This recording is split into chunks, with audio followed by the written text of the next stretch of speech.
Hello there, my name's Tracy Elsom and I'm an independent Stampin' Up! Demonstrator based in Canada, and welcome to my Papercraft with me YouTube channel. Today I have a quick 30-second solution for you regarding sponge rollers or brayers.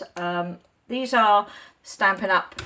Brayers. You get them 2 in a pack. This one's a bit grubby, so I've been using it.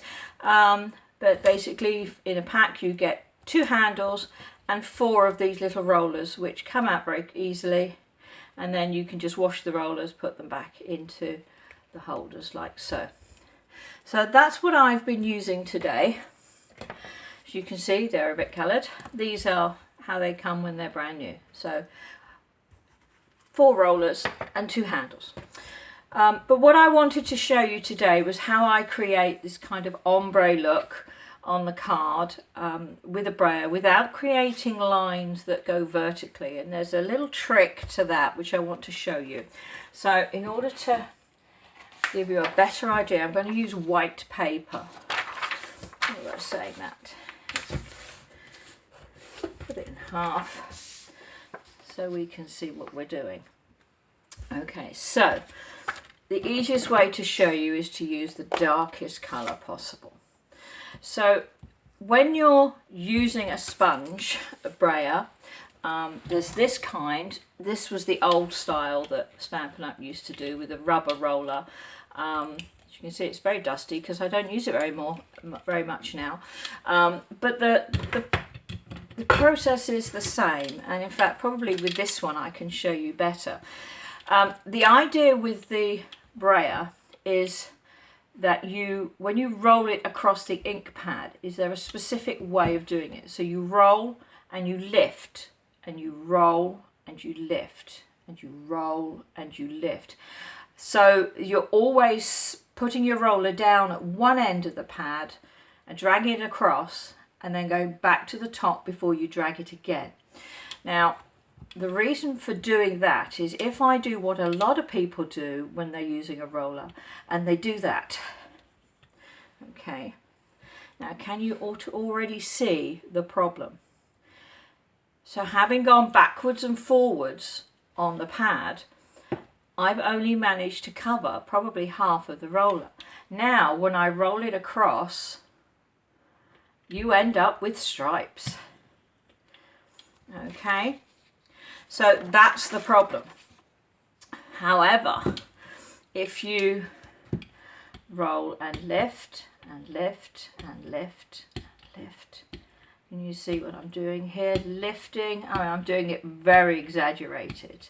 Now when you look at the roller, you can see, trying to do it without getting my fingers covered in ink, I now have ink all the way round, and when I roll it gets better. Now you can see this is the line where the roller has gone when it's first full of ink and then it lightens up. So you do need to be very careful when you're doing a large area that you don't go too fast. So I would tend to do about halfway. And again, when you're brayering, you're lifting and you're putting it down, and you're lifting and putting it down. So to do this card, what I did was I started with Seaside Spray. And here's my ink pad. So again, the same system, roll and lift. So that's very exaggerated. What I actually do is more at this speed, and you can see I'm doing it quite a few times, but each time I'm lifting, I'm not going backwards. Then when I want to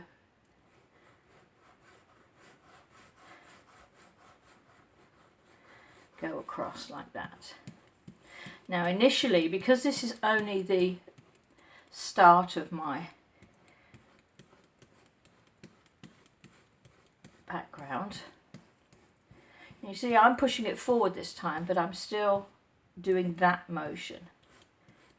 And then when I put it onto the paper, I use the same roll and lift motion like that. So there's the first one, that was Seaside Spray. Now I'm going to change to Misty Moonlight, but I'm going to, because I'm using a blue, it's a darker blue, I'm starting from dark to light. I'm going to use the same sponge. I'm not going to bother washing it between. And again, the same motion. And it doesn't look as if there's an awful lot of ink on the sponge, but there's quite a bit there. And I want to bring it down.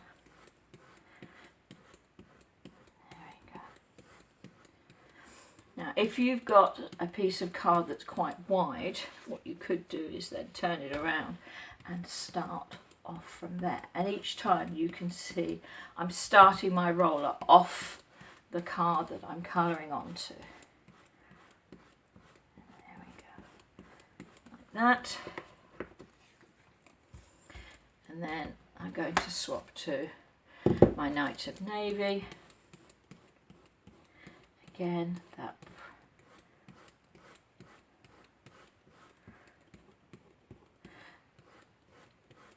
motion of only ever rolling it in one direction, like that. You can roll off the excess ink on your paper, and in fact I will roll off my excess ink onto my chamois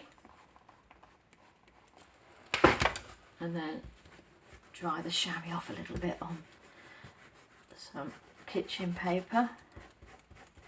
And the same thing applies. You really need to be getting used to using that motion with your brayer. And if you always use that motion, then you'll never get caught out.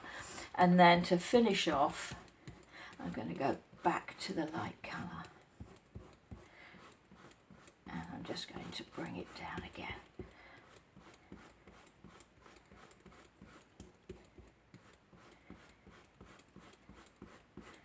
And it's just blending all those colours together.